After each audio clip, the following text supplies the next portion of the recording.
pessoal, tudo bem com vocês? Hoje a gente vai falar sobre o Cristo crucificado ou relembrando o Evangelho, porque eu sou péssimo em nomes, então escolhe um dos dois. Para isso, abre sua Bíblia em Gálatas capítulo 1 e a gente vai ler a partir do versículo 4. 6. Eu estou muito surpreso em ver que vocês estão passando tão depressa daquele que os chamou na graça de Cristo para outro Evangelho, o qual na verdade não é outro.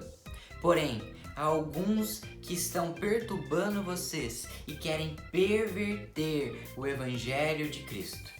Mas ainda que nós, ou mesmo um anjo vindo do céu, pregue a vocês um Evangelho diferente daquele que temos pregado, que seja anátema.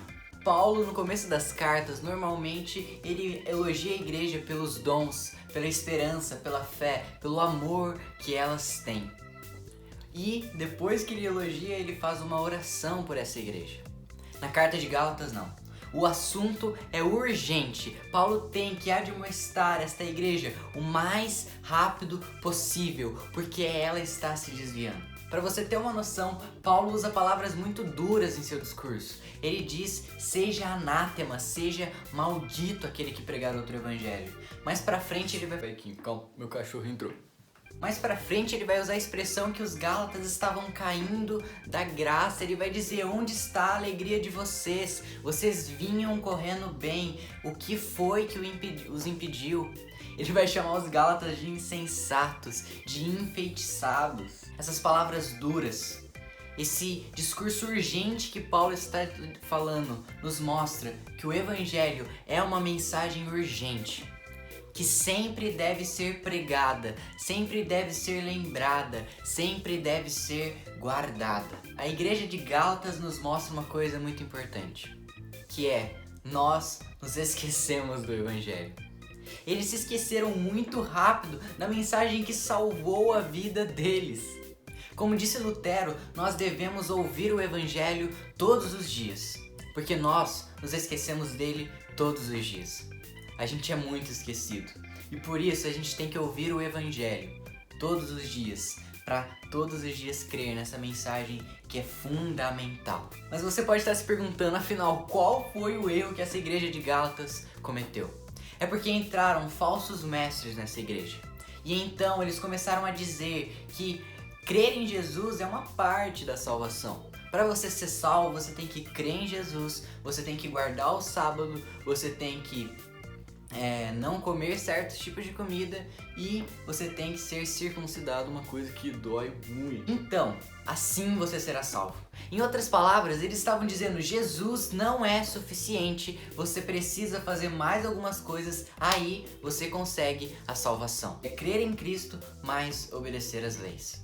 Então, Paulo começa a ensinar o verdadeiro evangelho novamente para essa igreja.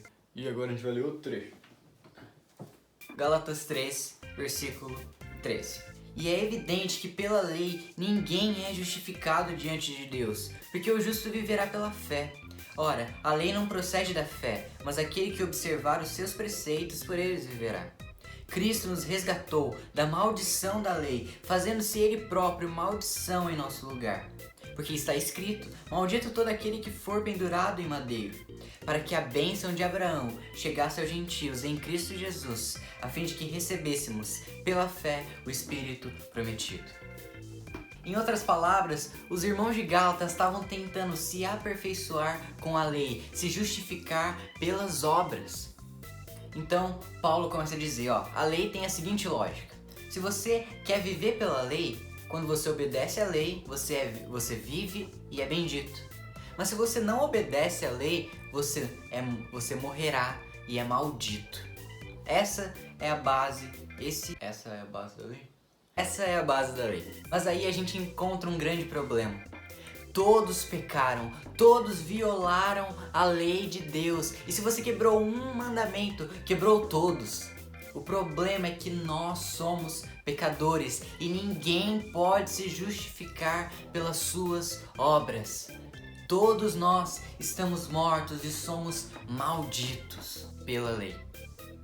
Ou seja, já elimina essa parte de ser justificado pelas obras. Só há um tipo de justificação, a verdadeira justificação, que é Se fazer justo, isso que significa justificação, é pela fé. Nós só podemos ser justos pela fé em Cristo Jesus. Por quê? Porque Paulo vai dizer que foi pregado na igreja de Gálatas o Cristo crucificado. E Jesus naquela cruz nos resgatou da maldição. Jesus naquela cruz, Ele perdoou os nossos pecados. Jesus Cristo naquela cruz removeu a nossa dívida e pagou por ela. Jesus Cristo é suficiente para nossa salvação. Nós só somos salvos pela fé em Cristo Jesus. Na cruz, Ele se tornou maldito e tomou a nossa culpa para que nós pudéssemos ser salvos. Aí a gente pode entrar em outro dilema, que Paulo também vai abordar nessa carta, que é: se eu sou salvo pela fé e não importa as obras, por que eu vou praticar boas obras? Por que eu vou ser santo? E a resposta é simples. Não é simples. Quando nós cremos em Cristo, nós somos selados pelo Espírito.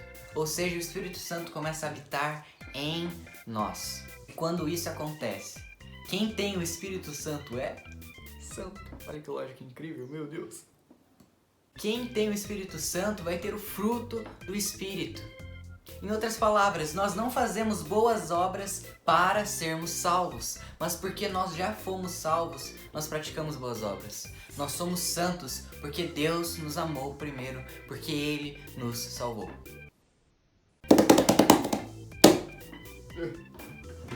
E eu te faço o desafio, e o desafio é: quando você acordar amanhã e durante essa semana e durante todos os dias da sua vida, mas especificamente na semana, se lembre do Evangelho.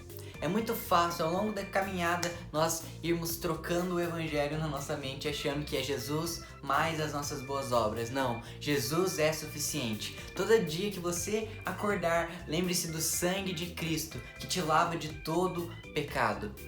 E porque Ele te salvou e Ele te amou, então você pode praticar boas obras através do Espírito Santo. É isso, Deus abençoe a nós. Tchau. Relembre do Evangelho.